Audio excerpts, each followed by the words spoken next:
kembali lagi di video pembelajaran IPS kelas 8. Adapun pada kesempatan kali ini kita akan bahas materi interaksi antar negara-negara ASEAN.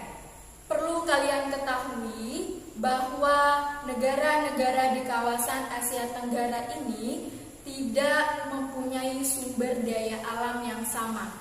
Nah, untuk melengkapi kebutuhan di dalam negeri, maka di situ negara-negara ASEAN membentuk kerjasama.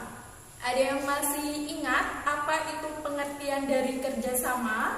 Kerjasama adalah menjalin hubungan antar dua atau lebih, baik itu orang ataupun lembaga, demi mencapai suatu kesepakatan bersama. Untuk menjalin kerjasama antar negara, tentu ada faktor pendorong dan juga faktor penghambatnya. Ada faktor pendorong terjadinya kerjasama di negara-negara ASEAN. Pertama, kesamaan dan perbedaan wilayah. Kesamaan geografis itu menjadikan adanya kerjasama untuk menjaga stabilitas dan juga keamanan negara. Contoh, negara-negara di kawasan Asia Tenggara itu menjalin kerjasama melalui organisasi ASEAN.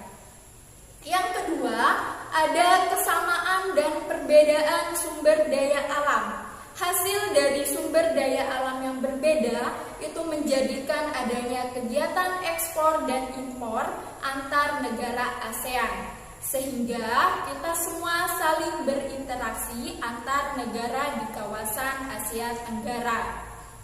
Kemudian ada faktor penghambat terjadinya kerjasama di negara ASEAN. Pertama, perbedaan ideologi. Apakah kalian sudah paham apa itu ideologi? Nah, ideologi adalah aturan atau pedoman yang berlaku di suatu negara. Contoh, peraturan di negara A dengan di negara B itu berbeda. Nah, hal itulah yang menyebabkan terjadinya penghambat kerjasama antar di negara ASEAN. Kemudian yang kedua, terjadinya konflik atau peperangan.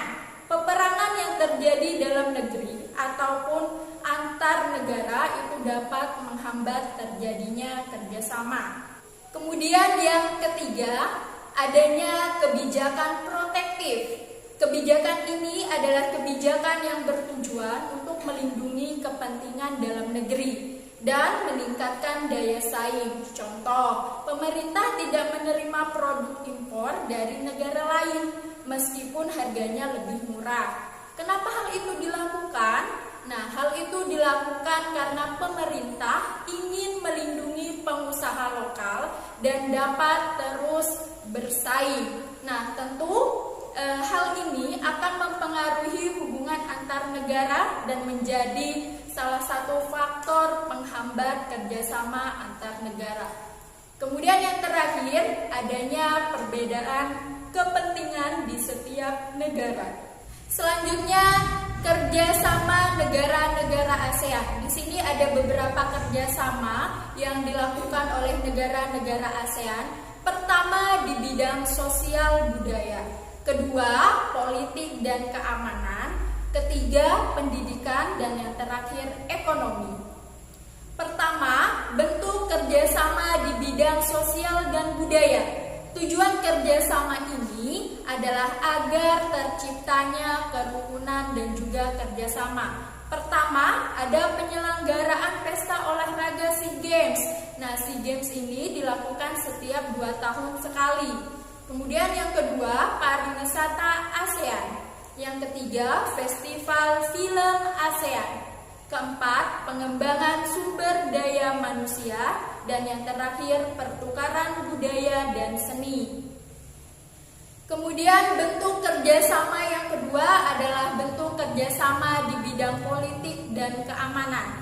Tentunya setiap negara memiliki tujuan yang berbeda di dalam berpolitik. Oleh karena itu dibentuklah kerjasama supaya menciptakan keamanan, stabilitas, kemudian menghindari pertikaian di negara ASEAN.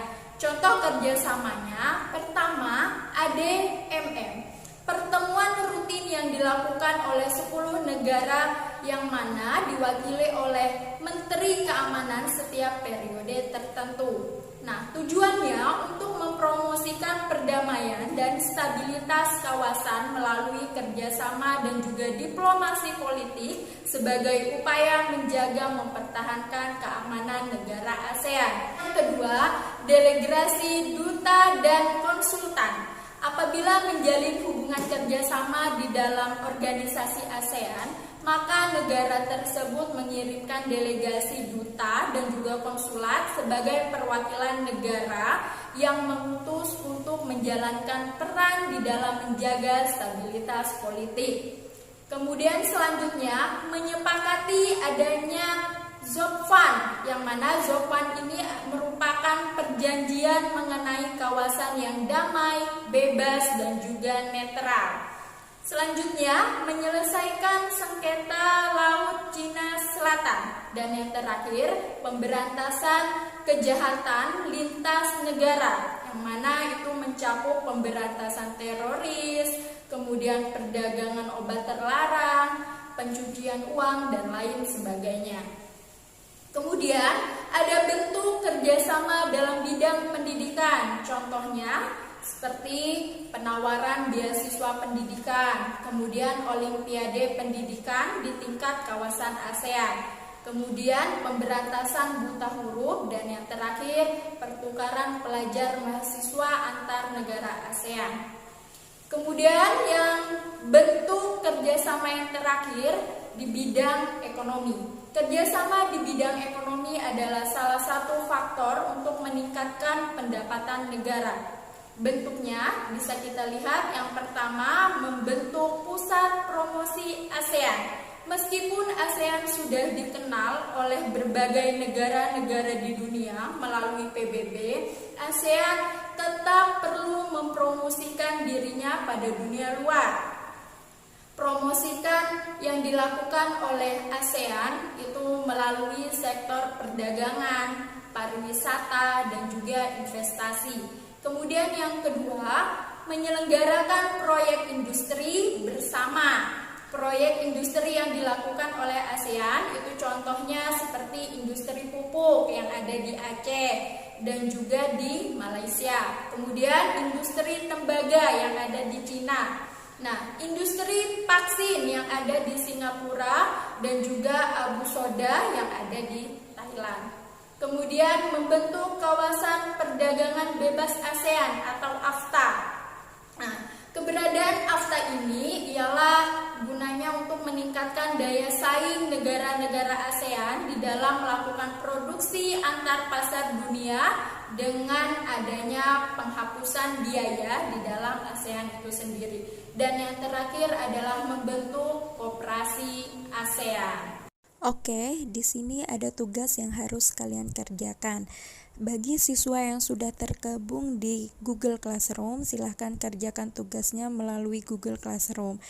Tapi bagi siswa yang belum bergabung, silahkan kalian kerjakan di buku latihannya.